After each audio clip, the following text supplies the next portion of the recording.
আপনার মোবাইল ফোনের search history কিভাবে ডিলিট করবে? আমরা আমাদের মোবাইল ফোনে কত কিছুই লিখি না সার্চ করি। ব্যক্তিগত তথ্য থেকে শুরু করে পছন্দের জিনিস এবং বিভিন্ন রকম বিষয় নিয়ে আমরা মোবাইল ফোন দিয়ে সার্চ করি। আপনি কি জানেন সেই সার্চ হিস্টোরি গুলো কিন্তু আপনার মোবাইল ফোনে থেকে যায়। যে কেউ কিন্তু আপনার মোবাইল ফোনটা নিয়ে আপনার সকল সার্চ হিস্টোরি দেখতে পারবে। আপনি কি বিষয় সার্চ করেন? অনেকে ভালো বিষয় নিয়ে সার্চ করে, অনেকে খারাপ বিষয় নিয়ে সার্চ করে।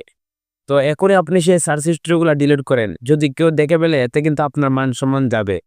তো কিভাবে মোবাইল ফোনের সকল রকম সার্চ হিস্ট্রি ডিলিট করতে হয়, আজকের এই ভিডিওতে আমি আপনাদেরকে দেখিয়ে দিচ্ছি। ভিডিওটি সবার জন্য অনেক গুরুত্বপূর্ণ। মনোযোগ সহকারে শেষ পর্যন্ত দেখবেন। সর্বপ্রথমে আপনি যে কাজটা করবেন, এখান থেকে আপনি গুগল যে ক্রোম ব্রাউজার আছে, আপনি ক্রোম ব্রাউজারে চলে আসবেন। আসার পরে এখান থেকে আপনি এই যে রাইট কর্নারে ৩টা থ্রি ডট দেখতে পাচ্ছেন, আপনি এখানে ক্লিক করবেন। এখানে ক্লিক করার পর এখানে লেখা আছে যে হিস্টোরি দেখতে পাচ্ছেন।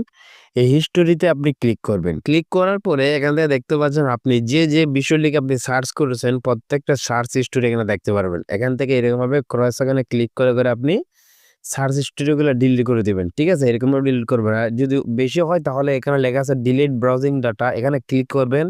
এখানে লেখা আছে লাস্ট 24 আওয়ার্স, এখানে ক্লিক করে আপনি কিন্তু অল টাইম যে আছে অল টাইম, এই অল টাইমে ক্লিক করে কিন্তু আপনি সার্চ হিস্টোরিগুলা ডিলিট করে দিতে পারবেন। লেখা আছে ডিলিট ডেট দেখতে পাচ্ছেন। এখান এখান থেকে যতগুলা আছে সবগুলো আপনি এখান থেকে ডিলিট করে দিতে পারবেন। এখান থেকে আমি কিন্তু ভালো কিছু সার্চ করি। সো এখান থেকে ডিলিট করার পর এখান থেকে আপনি যে গুগল আছে, গুগল অ্যাপসে আপনি চলে আসবেন। এখান থেকে আমি গুগলে চলে আসতেছি। গুগলে আসবেন। গুগলে আসার পর এখান থেকে আবারও আপনি ওই যে সার্চ লেখা আছে, সার্চ অপশনে ক্লিক করবেন। ক্লিক করার পর এখান থেকে স্ক্রল করে নিচে আসবেন। এবার এখানে পেয়ে যাবেন ম্যানেজ হিস্টোরি দেখতে পাচ্ছেন। ম্যানেজ হিস্টোরিতে আপনি ক্লিক করবেন। ম্যানেজ হিস্টোরিতে ক্লিক করার পরে এখানে আপনি পেয়ে যাবেন, দেখতে পাচ্ছেন লেখা আছে ডিলিট। এই ডিলিট অপশনে ক্লিক করবেন। এখানে লেখা আছে ডিলিট টুডে। প্রতিদিনের সার্চ হিস্টোরি কিন্তু আপনি ডিলিট করতে পারবেন।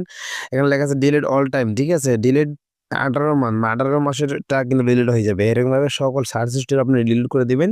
কিন্তু আপনার কোনো হিস্টোরি কিন্তু দেখতে পারবে না। সো ভিউয়ার্স বুঝতে পেরেছেন? এই ছিল আজকের ভিডিও। ভিডিওটি ভালো লাগলে লাইক, কমেন্ট, শেয়ার করবেন।